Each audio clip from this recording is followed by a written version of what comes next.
well as you can watch this class live now. So this is sponsored by the Strive Edge IAS Academy, where we are giving you for free of cost. This initiative is completely free, where you can watch it and enjoy the session, as well as make your prelims preparation very well.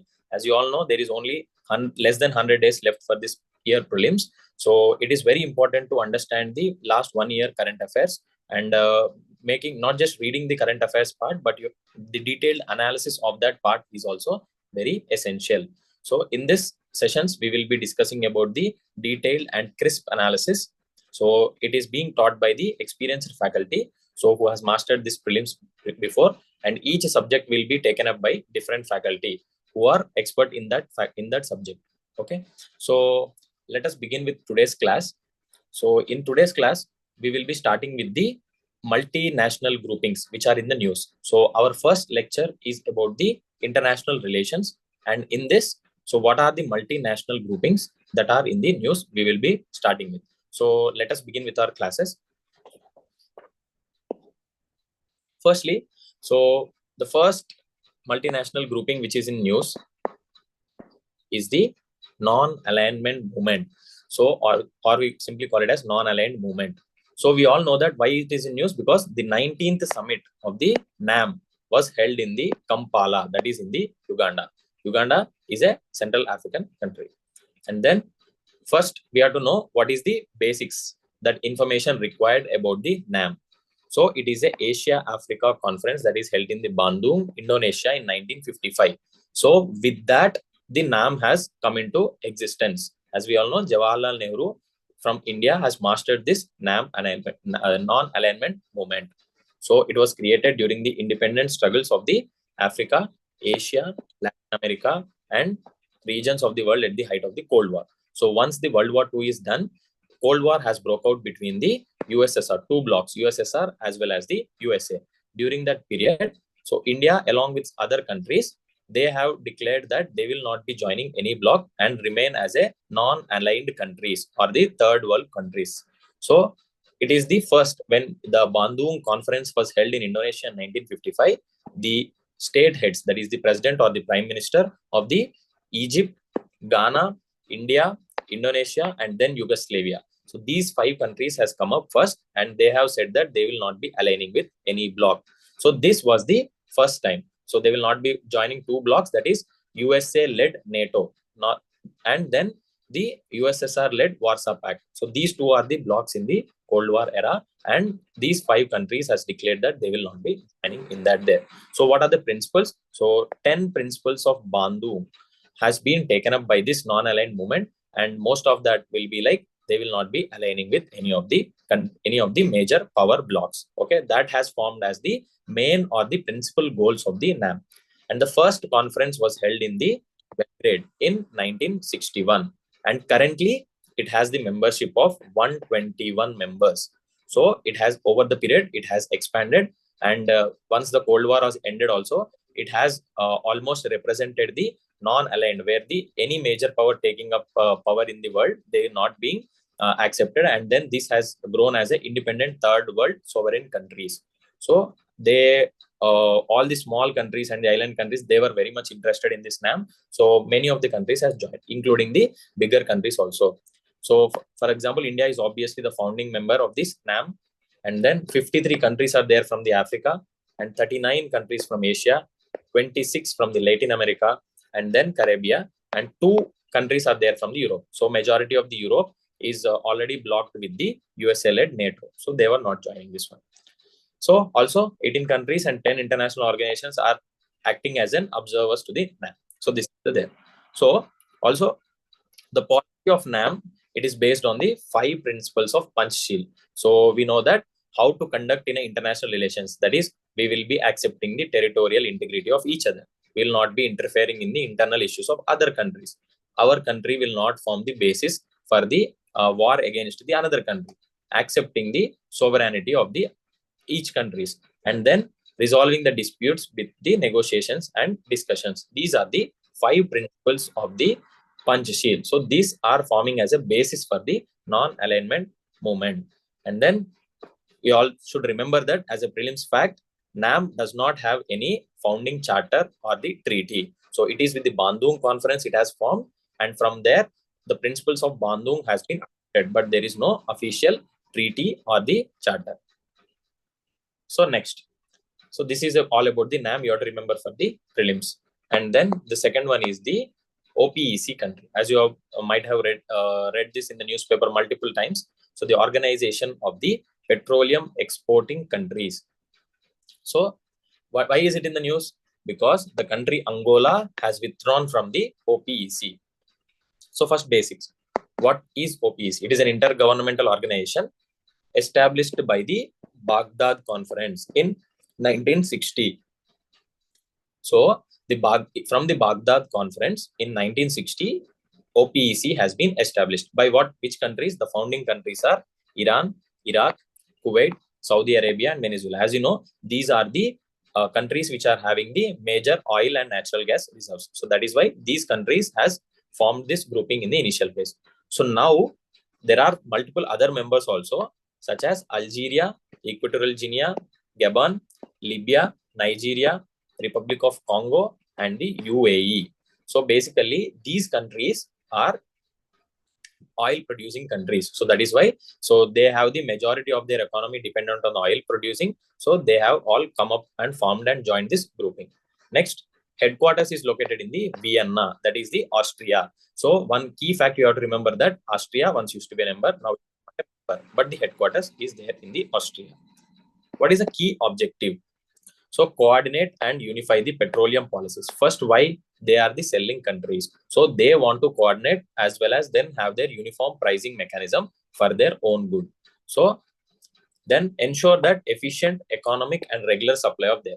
And the second important thing is about maintaining the supply chain. That is the supply chain resilience. Next, what is the significance? Because 80% of the world's total crude oil is coming from reserves, is coming from these countries only. So we have to, why you have to remember these facts is that there might be a statement based question saying that more than 2/3 of the oil reserves or the more than 3/4 of the oil reserves are present in the OPEC countries. So oil reserves are present. So like this kind of statements can be asked, and if you know that statement, you will be able to eliminate other, or you can write this directly. You can take that right. Okay. Also, you have to remember that there is another grouping, that is OPEC plus. That means another some plus countries. That is the members of the OPEC as well as 10 other major oil exporting nations such as Russia, Saudi Arabia. These are all included in that. Okay. Now, how this OPEC will regulate the crude oil prices? So first, main important thing is oil price is determined by the demand and supply. Okay, basically what is the demand and what is the supply based upon the market metrics. So simple basic economics, the prices will vary, but so it is based upon the spot or futures sale mechanism also. So what it does, that is spot sale means now currently what is the pricing, future sale means we will be assigning one pricing for the future also, and then based on that price only we'll be selling, irrespective of the what is the inflation or the changing prices. So both the mechanisms will be followed. Okay, buying or selling immediately, that is the spot prices. Futures means agrees to exchange at an amount set at a set date. So first the date will be fixed. These are the following. Then OPEC uses Brent crude as a benchmark for the quality. So Brent crude, you have to remember this word, Brent crude. And then West Texas Intermediate is another major benchmark. So these are the benchmark names. So there can be a simple prelims fact-based question. And as you all know, international relation questions in the prelims has been growing the significance in the UPSC prelims from the last 3 to 4 years. If you can see, there might be not directly one static type of questions, but all the questions, it might be linked with the other economic aspects, or it might be linked with the other geographical mapping type, but there is some significance to the international relations current affairs. So, and also if you can see, nearly 80 to 90% of the questions from this IR topic is coming from the current affairs directly. So if we are studying this in detail, we will be able to understand that very well. Okay. So this particular session will help you in how to read that. So along with us, when we are studying this summary of the 1 year current affairs, so you will be remembering this. And once again, after that, if you will be referring this particular PDF, then you will be understanding. And all this particular PDF is already uploaded in our Telegram channel. So once you can open a Telegram group and find for the Strive 365, and then we will find it for different topics, international relations, environment, and everything. We have the summary of the past 1 year.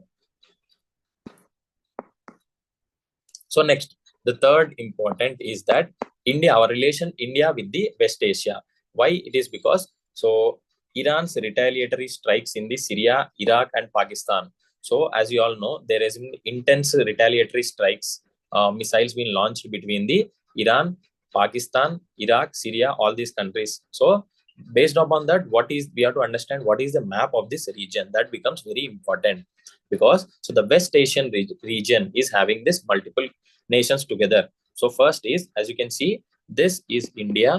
You have to always read the map with respect to India, so that it becomes very easy for us to understand the geometrics as well as the geographics and all. So first, Arabian Sea is here, and all the West Asia is containing this entire region. So it is bound by the Arabian Sea, Red Sea, Caspian Sea, Black Sea, and the Mediterranean Sea. So you can see it is bound by all these seas. So you can remember all these countries surrounding this map also. So first you have this Afghanistan here, Iran, Turkey is here. So Turkey and Iran shares the border, and Syria, Iraq you can remember, because Israel is already conflicted in news, and north to Israel you have the Lebanon, and then on the northwest to northeast to Israel you have Syria. Syria already shares a border with Iraq. So this thing you have to remember. And then Saudi Arabia is having a border with Iraq, and after that Kuwait, Bahrain, Qatar, and the UAE. All these are the small countries which are present in this Persian Gulf. Okay, Oman and the Yemen is opening up onto the Arabian Sea. Along with that, the West Asia also includes Libya, Egypt, and the Sudan of the African countries. So these are also forming together. So this is all about the entire West Asia region. You can see this map carefully again. So why it is in news? Because there is the instability in the West Asia. So what is there? So how the escalation has started? First, Israel strike on the Iranian consulate in the Syria. This has led to the retaliation attack from the Iran. So now Israel and Iran are in the conflict. And now other major conflicts are what? So we have the terrorist factions. Hezbollah in the Lebanon, ISIS in the Syria. So you have to remember this. There can be, because there are a lot of terrorist organizations names present in the news. So it can be asked as a question directly in our prelims question also, linking with the terrorist organization name and linking directly with the majority of the country which is there. So as you know, Hezbollah is in the Lebanon, and you also know this Houthis. Also you can note in the Yemen. So ISIS is there in the Syria as well as Iraq. This is the prominent where. Then we have the Boko Haram in the Nigeria. Then we also have the M23 grouping, which is there in the Rwanda and the Democratic Republic of Congo. So these are the major military or the what we call it as the terrorist organizations or the insurgent organizations which are in news and their respective dominant country. Okay, and then also the instability in West Asia is also regarded with the country Sudan, where the two factions of their own military, one is the president's special force as well as all, or it is called as, and then the other one is the regular military. They were in a constant tussle for their acquiring of the power over that region. Then Yemen, the Houthis conflict is going on. So there is always an indirect conflict. So Houthis are indirectly funded by the Iran, and then they always target the ships moving in the Red Sea region. And then Egypt, insurgency is happening in the Sinai Peninsula. So the Sinai Peninsula is this particular peninsula where that is connecting the African as well as the Asian continent. So this is what all about the instability in the West Asia, and then what are the map-based questions that can be potentially asked in this region. Always remember, these kind of simple facts are become a very favorite of UPSC in the past few years. So you have to be very considerate about that fact. Then India's interests in the West Asia. Why we are following the West Asian politics that are happening from the Indian perspective. So simply you can remember, one is we have the neighborhood first policy, and we are believing that West Asia as a extended neighborhood. That is why we have a strategic interest. And then we have a diaspora, our Indian population is living in these countries. So nearly 30% of the total expatriate workers are present in the Gulf Council. We'll be seeing about GCC later. Okay. And then it is also important because 18% of the total remittances that comes only from the UAC and 5.1 from the Saudi. So overall remittances, as we all know, India is one of the largest in remittances receiving country. So it has also crossed 100 billion for the first time in the past 5 years or 3 years. So then it is always important that remittances coming from any region. So we have to be working on the interest of that particular region. Then connectivity projects are also there. Along with that, strategic interest is also mentioned because it's politically unstable and most of our merchant trade is happening through the Red Sea and that region. Then INSTC, International North-South Transport Corridor. So it is this. So it is a 7,200-kilometer long trade corridor, which was conceptualized in 2000 itself by the India, Russia, and Iran. So we'll be discussing about that in detail. So that will be connecting the Indian Ocean with the Persian Gulf and with the Caspian Sea. Now, the recently launched India, Middle East, Europe Economic Corridor that is launched during the G20 presidency, where India is taken as president and in the New Delhi. So this was accepted. It is why to reduce the transportation challenges and have this multimodal transport system, also the gas pipelines, gas or the hydrogen pipelines connecting the Europe with the India with the participation of the West Asian region. And then Chabahar port. So India has taken this strategic Chabahar port in Iran under their strategic interest to help the connectivity with the Central Asia region and further strengthening of the connections and relationships with the Iran country. And then energy security. As you all know, the West, this particular region is very much bound by the oil reserves as well as the most of the energy requirements are met by the countries from this region. So 80% of the Indian oil and 50% of the gas is imported from this region. And the trade also happens through this region only. So Iraq and Saudi Arabia serve as a major oil suppliers, while Qatar is a significant supplier for the LNG. You can remember, for India, Iraq and the Saudi Arabia is an oil supplier. Qatar is a LNG supplier. And we know, as there is a unilateral sanctions imposed by the USA during the Trump first administration. So India has succumbed to that pressure by the Trump, and then we accepted the unilateral sanctions on the Iran, and we have significantly reduced the oil imports from the Iran. Or else Iran used to be one of the top importer country for oil for India. Now, as we spoke about this international north-south transport corridor. So what used to happen is that earlier the route for transporting any goods from India to the Russia through the sea route is this. So it has to pass through this strategic Bab el-Mandeb Strait and then through the Suez Canal, and then it enters into the Mediterranean Sea. Then it passes to the Strait of Gibraltar, and then it goes into the Atlantic Ocean, and then surrounding through the North Sea, it enters into this Russian region. So it used to be a very long route, and then the cost and the time used to be very high.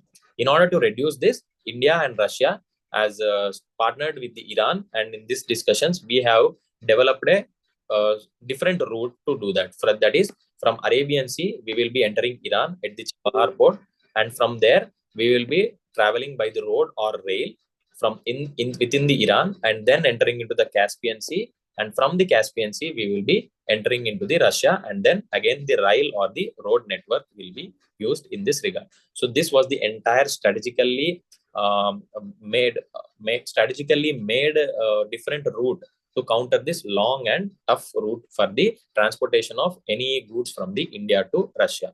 So this is the international north-south transport corridor, and currently we have 13 members: India, Iran, Russia, Azerbaijan, Armenia. So whatever the countries are marked in it. So Kazakhstan, Kyrgyzstan, Tajikistan, Turkey, Ukraine, Belarus, Oman, and the Syria. So basically the Central Asian countries as well as the Iran, Iraq, and so Iran, Russia, and then the Russian counterparts, that is decided by Belarus, Ukraine. So these countries are involved in this project.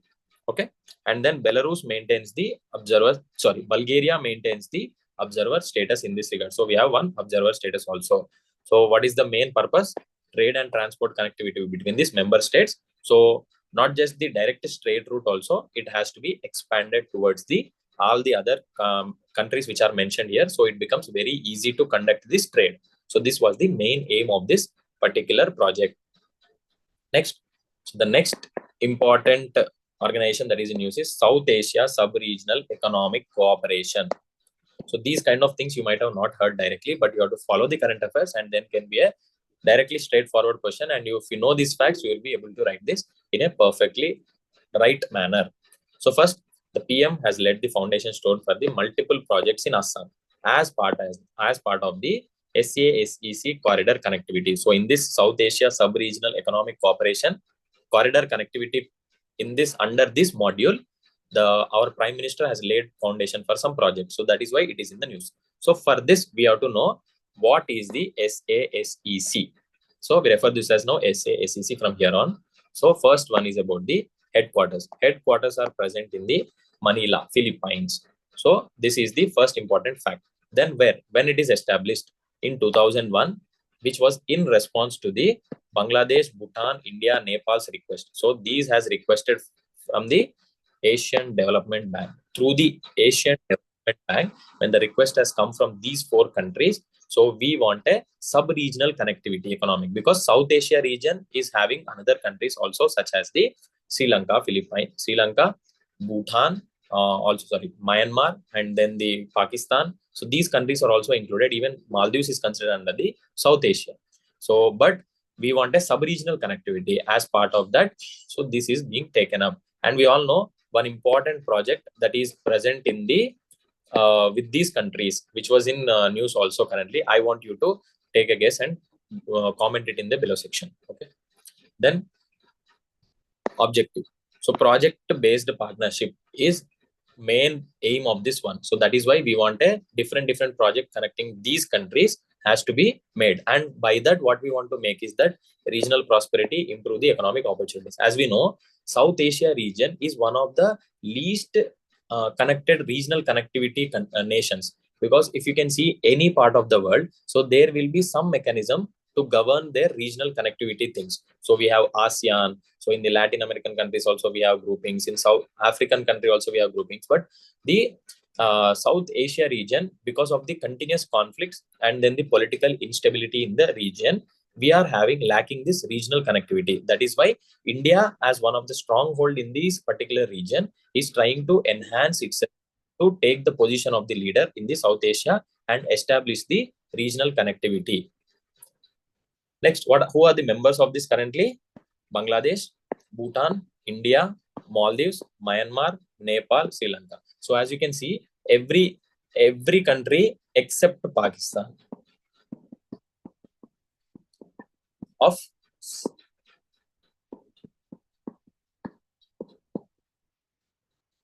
okay. So every country except Pakistan of South Asia is present in this regard. So that is why it is basically to divert the SARC as a grouping. So SARC as a grouping has lost significance because of the conflict between the India and Pakistan. After that, these countries has formed this SASEC group. Now, next one is about the ECOWAS. As it is called ECOWAS, that is Economic Community of West African States. So the countries which are present in the West Africa region are forming this group. So why it is in news? 3 countries, Burkina Faso, Mali, Niger, has announced that their immediate withdrawal from this West African bloc, that is ECOWAS. So, but we have to learn what is ECOWAS. It is having its headquarters in the Nigeria. So first, it is a regional grouping of the 15 members. So when we are including this Burkina Faso, Mali, and Niger, now they have announced that they will be withdrawing from this. So, but considering before their withdrawal, there are 15 members, and it is established in 1975 through the Treaty of Lagos. By the Treaty of Lagos in 1975, these 15 countries has formed this ECOWAS grouping. So there are also other members: Benin, Cabo Verde, Cote d'Ivoire, Gambia, Ghana, Guinea-Bissau, Liberia, Nigeria, Sierra Leone, Senegal, and Togo. So all the West African states. So even if you are I know that it is difficult to remember all these things, but once if you read this, it might get stuck in your mind. And if there is a question, complex question, where you can know what happens in a question is they will be giving 3 to 4 statements, and one statement will be extremely difficult, and the other statements will be theoretical or the current affairs based. Now, what happens? We will, if we know by chance that one particular tough statement, then if we are forgetting or if we are having any doubt in the other 2 statements, then we might get a chance to eliminate or reduce the chance. If you are able to reduce the options from 4 to 2, that means from the 4 options, you are very damn sure that 2 are wrong. And from the rest of 2, then you can definitely take a chance. Because prelims, you have to strategize and plan how many questions you have to attempt so that you get those marks. So it is always important that scaling down, eliminating some options is also important. And for the last year again, the UPSC has maintained a balance between the 1, 2, 3, 1 and 2, 3 statement type of options, as well as the only 1, only 3, only 2 statement that option. So when there is a balance, you have some prospect for the elimination also. So remember that. So just read out this and remember the first 15 members. So by map based reading is very much useful as such. So you can, as you know, this is the Mali, this is the Niger, Burkina Faso is here, Nigeria is here. So then Ghana is here, Ivory Coast is here. So you can remember like this. Liberia is here. So Senegal is at this point. So you can remember the map based. So African map is one of the very important map for the UPSC, because there might be a question from anywhere. You have to read the African map in and out. That is a suggestion. So why being developed? So it is to promote cooperation and integration and leading to the establishment of the economic union. So they want to bring out an economic union in the West Africa region, and then for doing that, they want to promote and integrate their countries present in there. That is why it has been brought. So remember these important facts about the ECOWAS. Then we have the Weimar Triangle. So this is also has been in news, because the foreign ministers of Germany, Poland, and France have met recently to revive their Weimar Triangle. So these 3 countries form the part of the Weimar Triangle. So what is this Weimar Triangle? It was a regional group. So regional group which was created in the 1991 itself. Why it has been formed? It is to develop a shared vision for their Europe, and then forge a closer ties between these country societies. So these 3 countries are geographically very much close. So that is why they want to forge a relationship between these countries, which was very strategic, including the society also. That is why the Weimar Triangle has been formed in 1991. So it was an initially key forum for supporting the German-Polish reconciliation. So after the World War II, the German was split, and then there was a complete crisis and chaos in the Germany. And then it was similarly, the Poland has been also under this issue of humanitarian crisis and the migration and the demographic dividend issues and all demographical challenges. So in all these challenges, in order to address this and to support, as a French is a winning country, so in order to address all these issues, these 3 countries finally formed a Weimar Triangle. But the group take its name from the city of Weimar in the Germany, where the initial meeting took place. So what happened is, after that, it has lost some significance, and recently the foreign ministers of these 3 countries have met, and they have decided that they want to revive. The need has arisen to revive this Weimar Triangle. Then next, one of the very important one, which is in the news, that is the Quad. So why it is in the news? The US House of Representatives has passed a Quad Act. That means they have given a legislative status to the grouping of Quad. And then 2000 also, there it is in news for multiple reasons. In 2024, it marks the 20th anniversary of the Quad, because in 2004 it was the first meeting of the Quad has happened. And then India's Prime Minister attended the Quad's leader summit in the Wilmington in the US. So US has hosted this time. So as actually India was about to host the Quad summit this year, but due to the US elections are being going to held, and on the request of the US president, as a matter of goodwill, so India has accepted to have this Quad's leader summit in the US. And the next year, that is the following year, that is the present year 2025, it will be held in the India. And then the newly elected president of US, Donald Trump, was expected to visit this summit.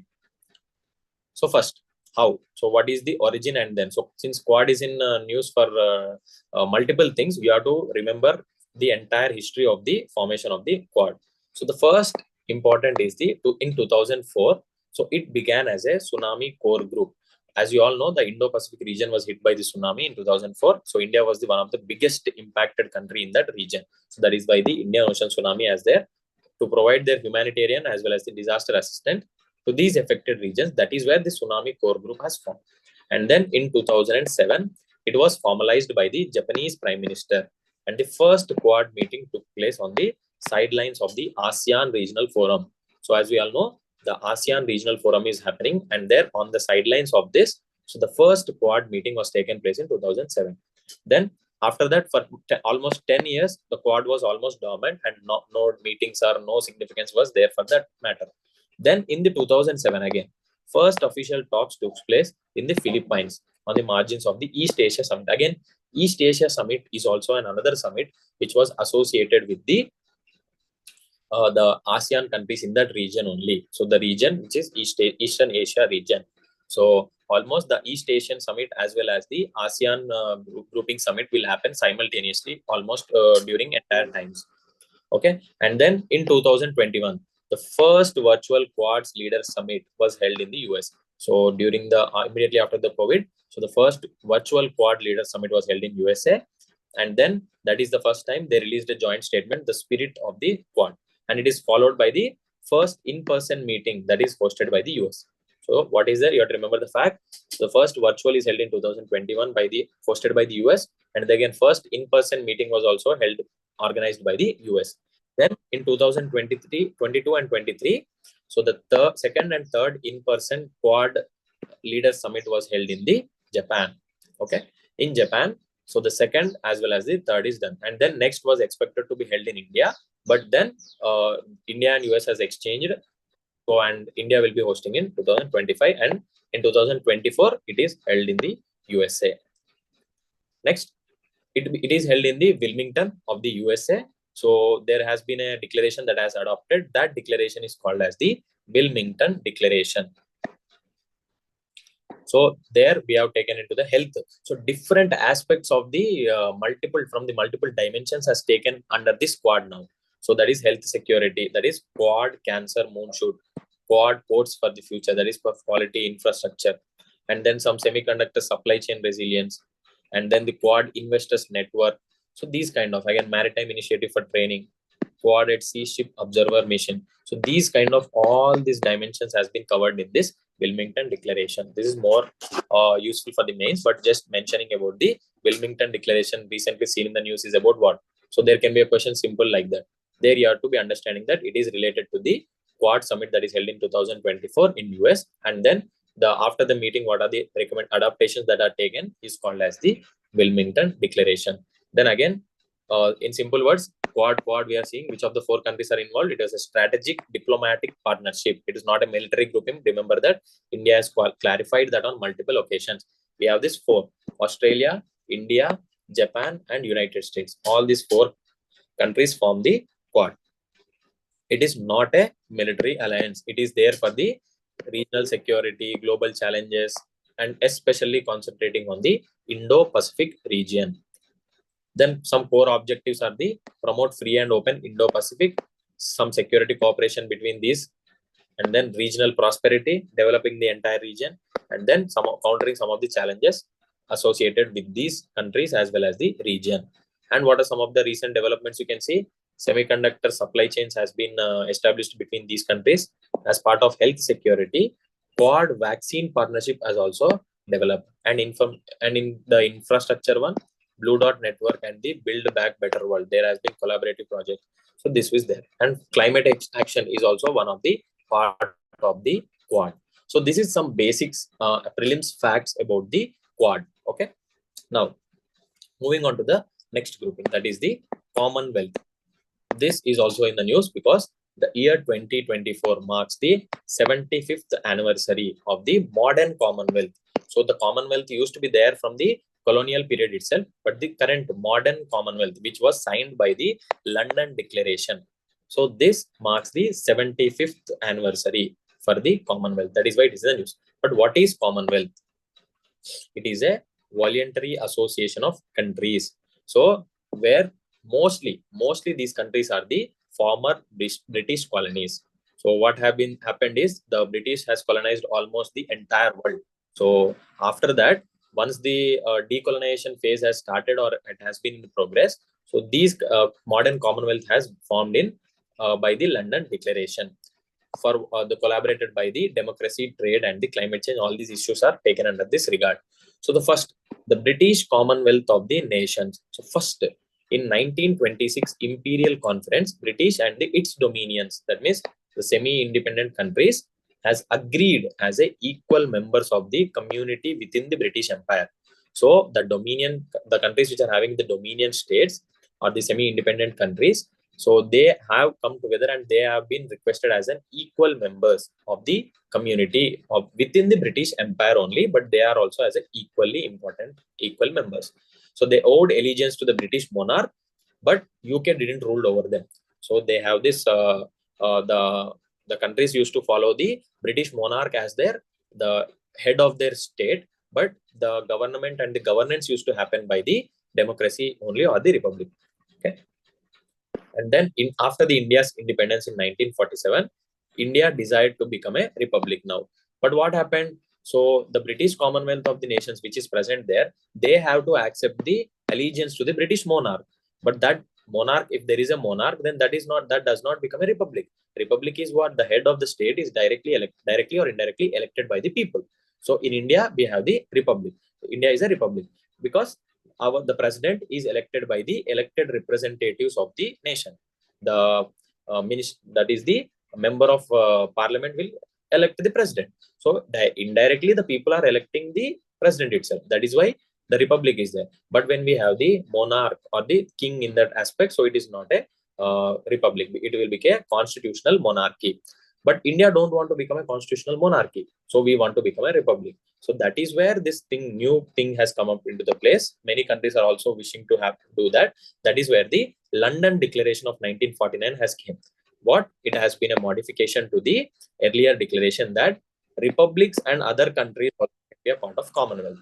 It is not that the countries which British has colonized, but republic countries. That means who's the head of the state is elected directly or indirectly by the people, also can form a Commonwealth. That is what we call it as the modern Commonwealth of Nations. So this is how the modern Commonwealth of Nations was established in 1949. So initially it was comprised of 8 members, including India. So India, if there is a statement like India is the one of the founding members of the modern Commonwealth by the London Declaration, then yes, it is true. Then current members, there are 56 members, including India. We have 56 members currently.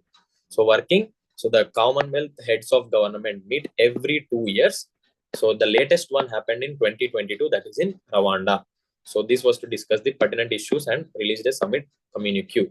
So what will happen in this is every 2 years, it will be meeting in different places in this region. So the Commonwealth head of government, they will meet, they will discuss some of the problems associated with this and their strategic interest, and then all together they will be signing a document and releasing a communique.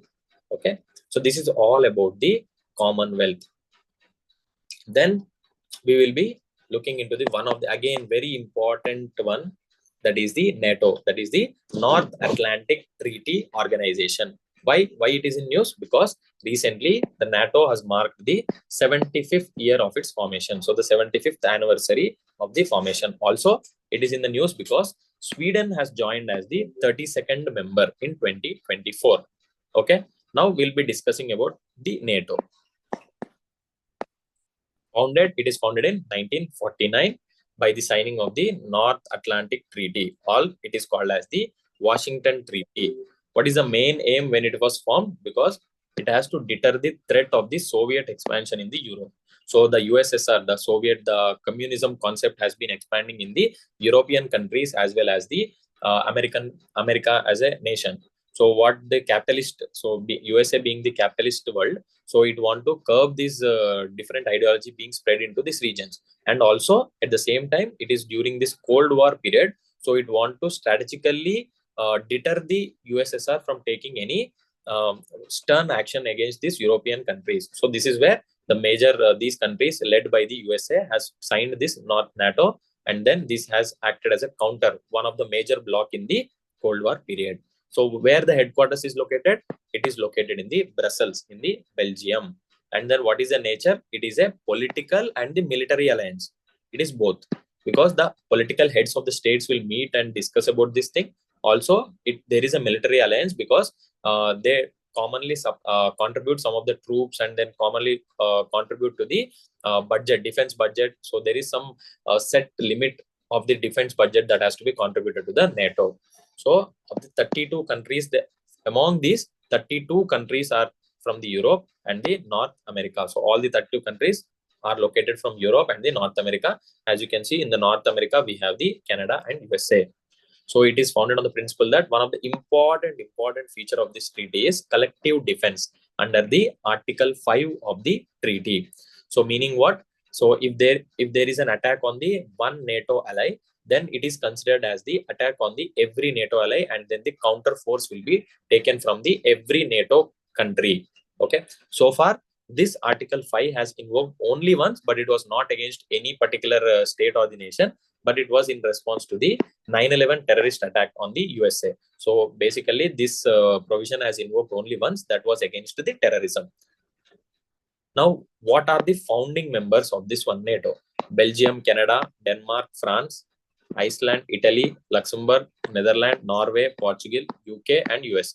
So you should not be remembering all these countries, but if there is a question about maybe which of these are the part of the NATO alliance, then two things you have to remember. First thing is about the latest countries which has joined. First one is the Finland has joined in 2023 after this Ukraine war, and then Sweden has now joined in 2024. These two countries you should not forget. And then another two countries is USA and Canada, which are from the North America, forms this particular grouping. You should not forget.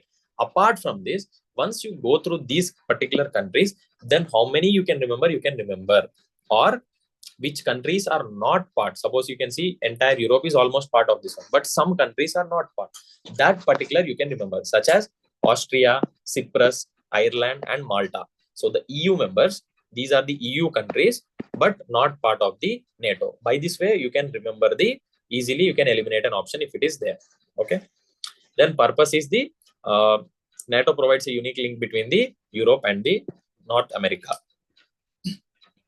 So they will be cooperating and consulting in the different fields, defense, security, and now it has become a multi-dimensional crisis management tool for these European as well as the North American. And then the bilateral relationship between these countries is sternly bound by this particular grouping itself. And then funding, how? This is one of the important facts. Funding, every NATO country contributes to the cost of running this alliance. So every NATO country will provide some amount of money.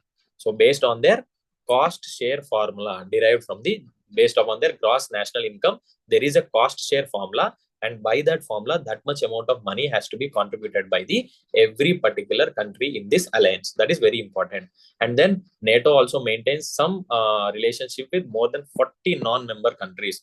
So NATO has been expanding, and it has been having these connections with non-member countries also, as well as international organizations, such as Partnership for Peace. So it is a bilateral cooperation with countries in the Euro-Atlantic region, that is European and Atlantic region.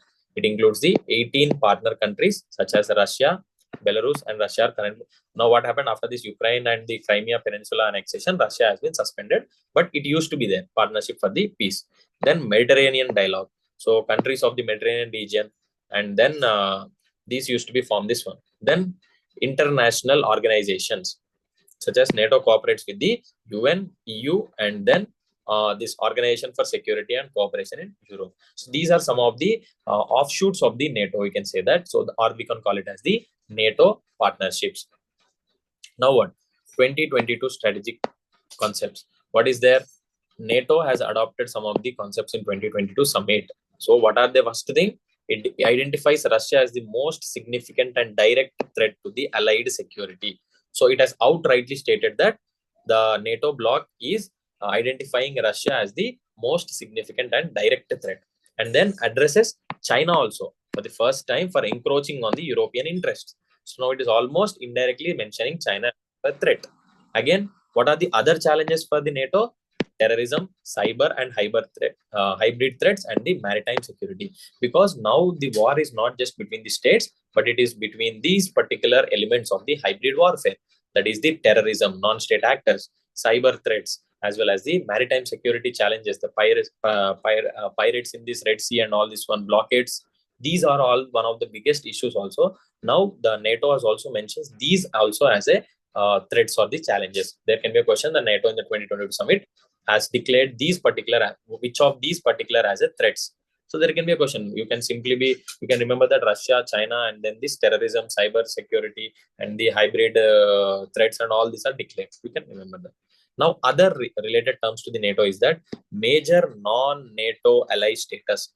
So this is one particular status. It will be given to a country which is not a NATO ally, but it is one of the it holds a strategic importance to this grouping. That is major non-NATO ally status. It is given. It is designation under the US law that provides foreign partners with certain benefits. So some benefits will be given to that particular foreign partners. So in the areas of defense, trade, and security cooperation. Currently, how many members are there in this? Currently, we have this 18 countries which are designated as this major non-NATO ally status.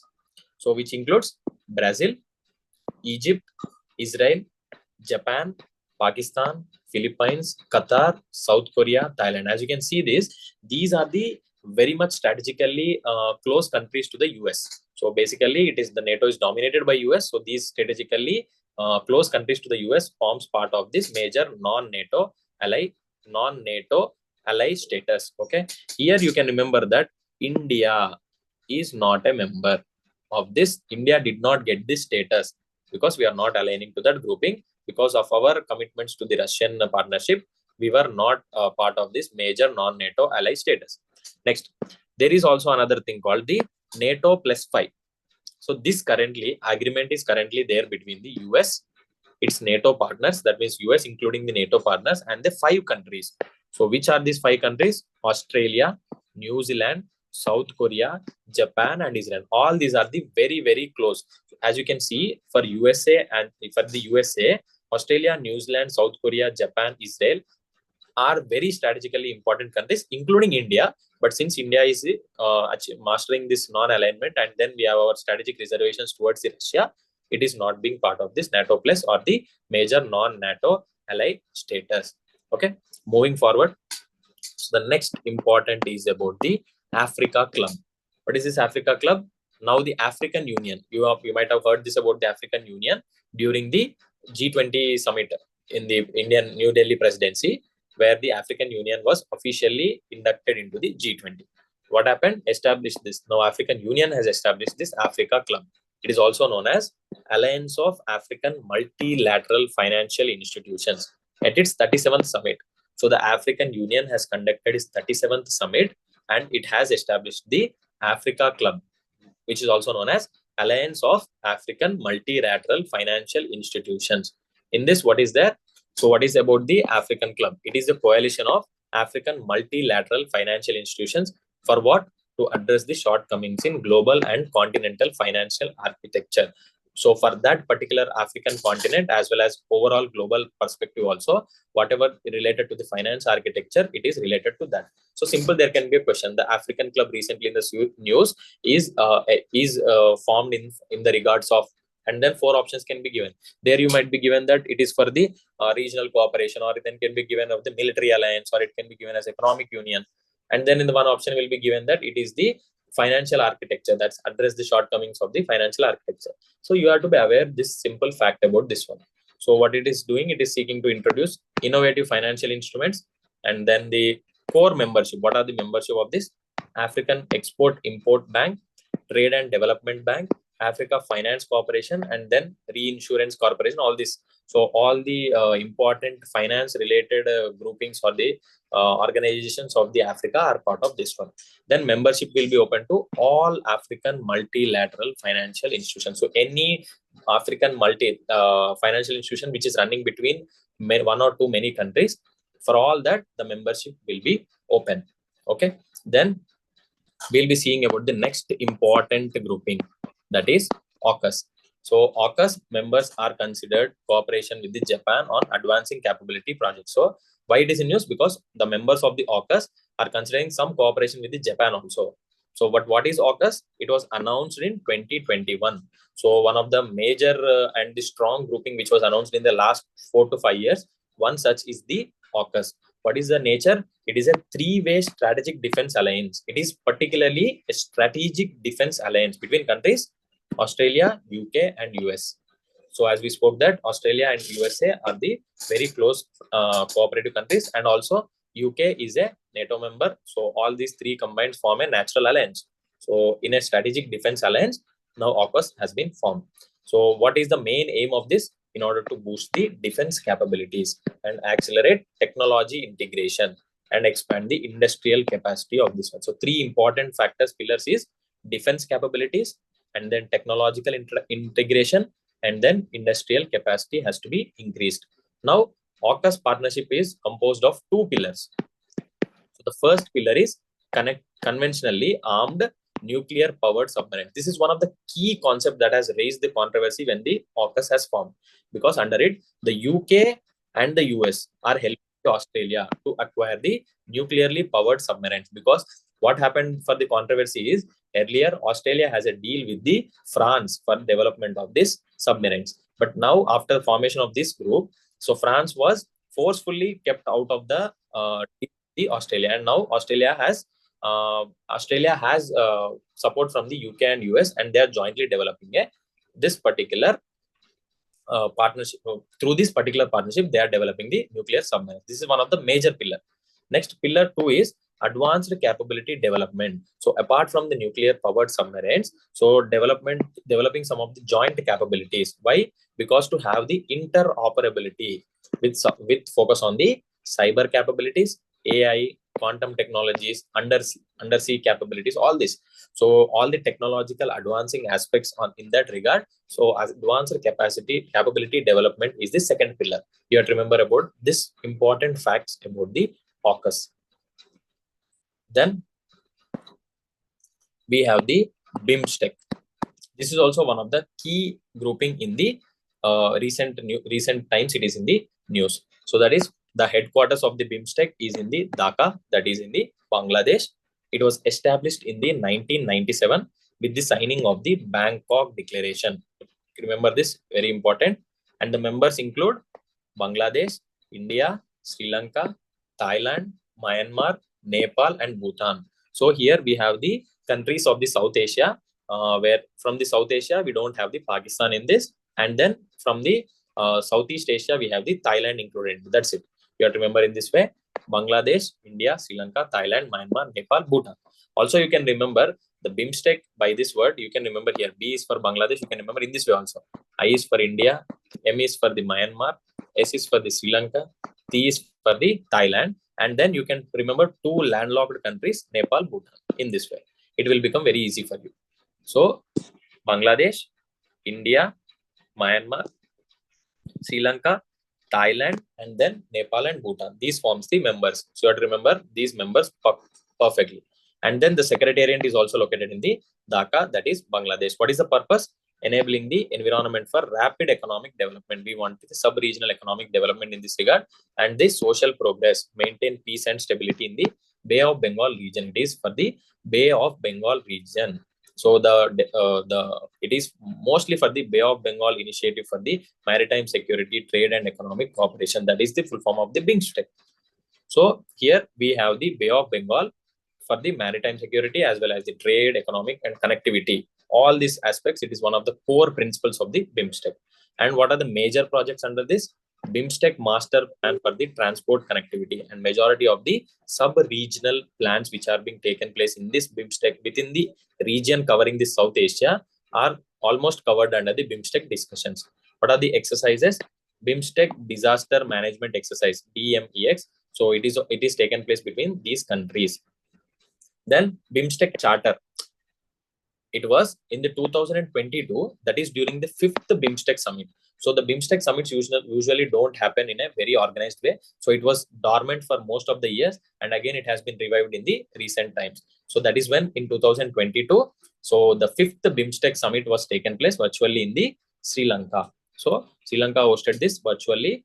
So that is where the BIMSTEC Charter has been signed and adopted. And what is this? It is a foundational document that outlines the goals, principles, and structures of the BIMSTEC group. Okay. Now, this charter has a provision that so for all countries, so it endorses by all members of the countries. So some except Nepal, respective parliaments of the other members has endorsed the charter. So by passing the particular law in the parliament, every country has endorsed, but Nepal is yet to endorse this, but every country will endorse. And under this, so under this 2022 summit only, we have one more important that each country has given with an each country given one dimension. For India, we have the security. So security aspect is given to India. Like that, you can identify the other countries. That is one challenge.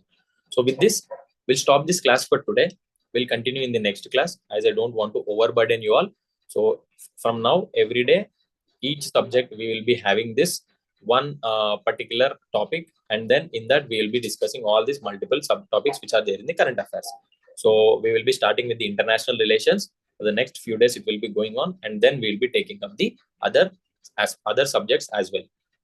And then with this, if you are liking our initiatives, please you can join our group, Telegram group, and you can take the notes from there, and you can subscribe, and then you can like this particular video. So thank you.